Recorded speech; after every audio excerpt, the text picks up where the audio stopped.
धैर्यवान फुंडकर बघतात तिथे मुंबई। आपने के लिए किसी के साथ युति? अभी तक तो किसी का प्रस्ताव नहीं आया है। तिसरी आघाडी आपल्याकडे आली होती। नवरदेव तयार आहे, मुली पाहणं सुरू आहे, मात्र शेवटी लग्न कोणत्या मुलीसोबत तुम्ही सांगितलं सर्वांची चर्चा म्हणून म्हटलं ना, सगळ्या मुली पाहणं आहेत हे बरोबर आहे। ती पसंत आली तिचा बरोबर होणार। अजून झालीच नाही ना, अजून झालीच नाही तर कुठं सांगणार। चहा पाण्याचा कार्यक्रम सुरू आहे।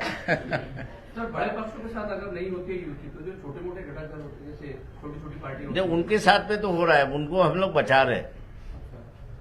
साहेब, यांनी जे बंडखोरी केलेली आहे भारतीय जनता पार्टीसोबत तिसरी आघाडी आपल्याकडे आली होती का? जसे हरीश आलिंगचंद आणि ते महिन्याभरापूर्वी येऊन गेले होते सगळे। मी म्हटलं तुमचा अगोदर शेप होऊ द्या आणि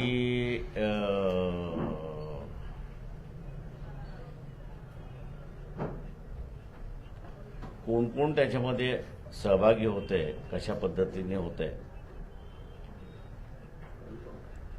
मग म्हटलं आपल्याला पुन्हा बसता येईल। साहेब, आपण वंचितसाठी तिसरी आघाडी जी अकोल्याची झालेली आहे ती सेफ वाटते का? सर्व सेफ युतीसाठी वंचित आघाडी, वंचित बहुजन आघाडीसाठी तिसरी आघाडी जी झालेली आहे ती वंचित बहुजन आघाडीसाठी सर्व सेफ वाटते का? ते कुठलीही आघाडी सेफच असते। त्याने मग आघाडी केली की ती सेफ्टीसाठीच तुम्ही करता। बाळासाहेब, राज्यात दोन्ही ठाकरे गटांची बोलणी सुरू आहे, शिंदे सेनासोबत भाजपची बोलणी सुरू आहे, अजूनही कोणाचंही फिक्स अजून काही झालं नाही, काय कारण? ते आता मला असं कळलंय की उभाटा सेना जी आहे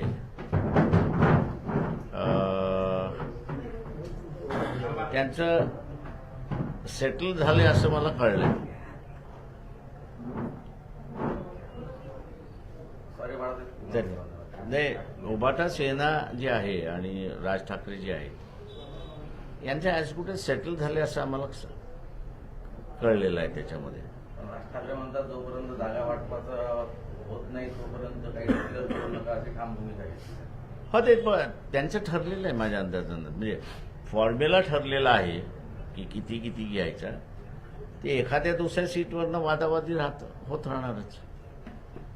साहेब, तुम्ही अकोला विकासाच्या बाबतीत बोलले तर अकोल्याच्या भूमिगत गटार योजनेच्या बाबतीत तुम्ही बोलले नाही, कारण भूमिगत गटार योजनेची ही पाईपलाईन जी आहे ती फक्त 9 इंच टाकण्यात चाललेली आहे। एक लक्षात घ्या की ही पाईपलाईन ह्याला तुम्हाला जर दोष द्यायचा असेल कोणाला तर आता आजारी आहेत पण नाव सांगतो त्याच्यामध्ये तुम्ही असणारा धोत्रे साहेबांना तुम्ही असणारा त्याचा दोष द्या, कारण का 350 कोटी त्यावेळेस असणारी योजना म्हणून मी म्हटलं की गटार योजना जी आहे ती मुद्दामून मी केलेली नाहीये।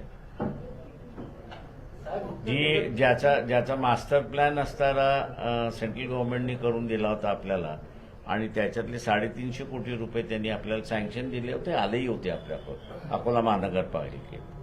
पण खासदारांनी पत्र दिलेलं आहे आणि ते मी त्यावेळेस हे केलं होतं की अकोल्याला गटार योजना नको। आता मी काही खासदार नव्हतो, धोत्रे साहेब इथले खासदार होते, त्यांनी असणारं ते पत्र दिलं आणि ते पत्र दिल्यानंतर अजित पवारांनी फायनान्स मिनिस्टर असल्यामुळे त्यांनी बारामतीकडे ते पैसे वळवले। मला फोन करून सांगितलं प्रकाशराव तुमचे पैसे मी पळवले आणि त्यांनीच मला ते खासदाराचं पत्र दिलं मग हातात। आणि आताची जी योजना आहे ही अनवर्केबल आहे, तिला रिवाईज करावं लागेल अशी परिस्थिती आहे आणि त्याचं नव्यानं मास्टर प्लॅन तयार करावं लागेल।